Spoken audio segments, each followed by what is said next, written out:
ఏంటి ఇది, నీకు ఎదుటివారి పరిస్థితి అర్థం కాదా అనే మెసేజ్తో ఈ లోకంలోకి వచ్చింది Radha.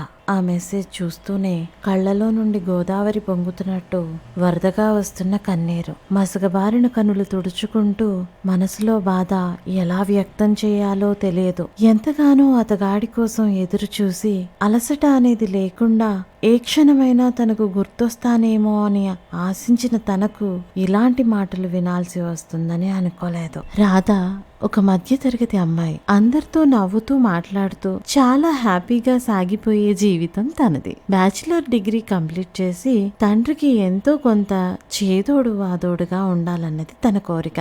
Degree final year last exam రాసి ఇంటికి వచ్చింది రాధ. వస్తూనే అమ్మను హగ్ చేసుకొని నానమ్మ దగ్గరకు వెళ్లిపోయింది. నానమ్మ కృష్ణవేణికి మనవరాలంటే చాలా ఇష్టం. మనవరాలను చూసిన కృష్ణవేణి, పరీక్షలు అయిపోయాయి కదే, రేపటి నుండి ఇక సెలవులేనా అని నవ్వుతూ పలకరించింది. అమ్మా కృష్ణవేణి, నువ్వు అంతగా సంతోషపడవాకు. నేను ఉద్యోగాల వేటకు వెళ్ళాలి అనుకుంటున్నాను. అందుకుగాను హైదరాబాద్ వెళ్ళాలి అంది రాధ. ఆ మాటతోనే గుండెలో పిడుగుపడినట్టు అయ్యి తనను తాను తమాయించుకొని నానమ్మను వదిలి వెళ్లిపోవడానికి నిశ్చయించుకున్నావన్నమాట. అక్కడ ఒక్కదానివే ఎలా ఉంటావే అంది. ఆ మాటలు విన్న రాధ, పిచ్చి కృష్ణమ్మ, ఆడది ప్రపంచం అంతా ఒంటరిగా తిరగగలిగే కాలం అంటూ నవ్వుతూ తన గదిలోకి వెళ్లిపోయింది. ఎంత చోద్యం, ఆడపిల్లల ఆలోచన విధానాలు మారిపోయాయి అనుకుంటూ మనవరాలి మాటలను మళ్లీ మళ్లీ తలుచుకుంటూ తన పనిలో మునిగిపోయింది కృష్ణవేణి. అది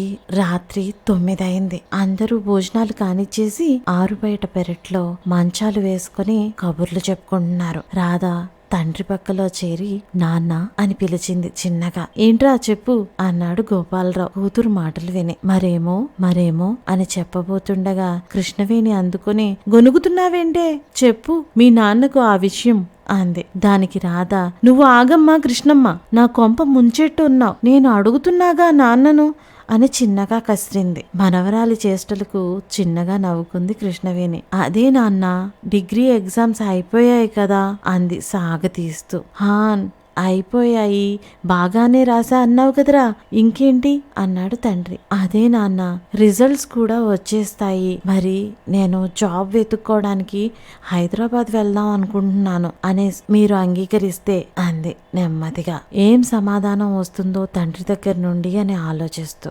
హైదరాబాదా, అవసరమారా, నిన్ను వదిలి మేము ఎలా ఉండగలం అన్నాడు తండ్రి దిగులుగా. నాన్నా, నేను మాత్రం ఉండగలనా? రోజు ఫోన్ చేస్తూ ఉంటాను కదా. ఇంకా ఇంత కష్టపడి చదివాను, ఇలా నా చదువు వృధా చేసుకోవాలి అని అనుకోవడం లేదు నాన్న.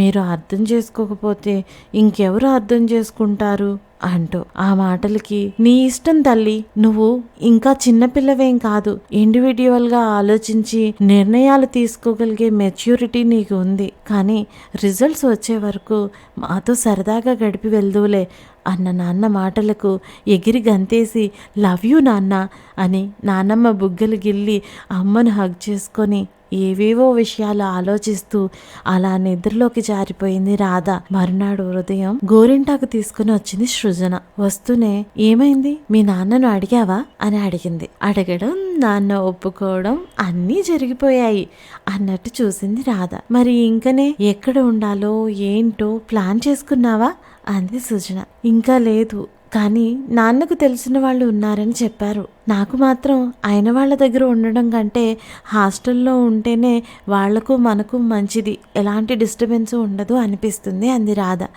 సరే మంచిదే కదా, మీ నాన్న బాగానే ఒప్పుకున్నారు, ఇక నేను వెళ్తాను. అమ్మ వెయిట్ చేస్తూ ఉంటుంది, నీకు గోరింటాకు ఇష్టమని ఇచ్చి రమ్మని పంపింది అని చెప్పి వెళ్ళిపోయింది సృజన. రాధ బంధాలు, బాంధవ్యాలు అంటే చాలా విలువేస్తుంది. ఒకరికి తన వల్ల మంచి జరగకపోయినా పర్వాలేదు, కానీ చెడు మాత్రం జరగకూడదు అనుకునే అమ్మాయి. ఇదండి మరి ఇవాల్టి ఎపిసోడ్. అరుదైన భావాలు, అద్భుతమైన వ్యక్తిత్వం ఉన్న రాధ జీవితం ఏ రకంగా మలుపు తిరగబోతుంది, సిటీలో తన జీవితం ఎలా ఉండబోతుంది అనే విషయాలు నెక్స్ట్ ఎపిసోడ్లో తెలుసుకుందాం.